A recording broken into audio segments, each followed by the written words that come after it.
Sir, आज संत गजानन महाराजांच्या पालखीचं सोलापूर जिल्ह्यामध्ये आगमन झालेलं आहे.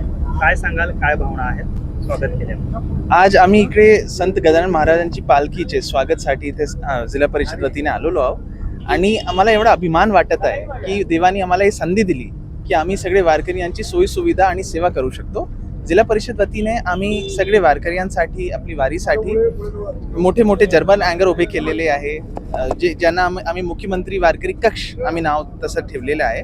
त्याच्या व्यतिरिक्त वॉटरप्रूफ मंडप पण ठेवले आहे, आरोग्याची सोयी सुविधा केलेली आहे. आमची महिला वारकरीसाठी आम्ही हिरकणी कक्ष, हे स्वच्छतागृह आणि स्नानगृह पण ठेवलेलं आहे.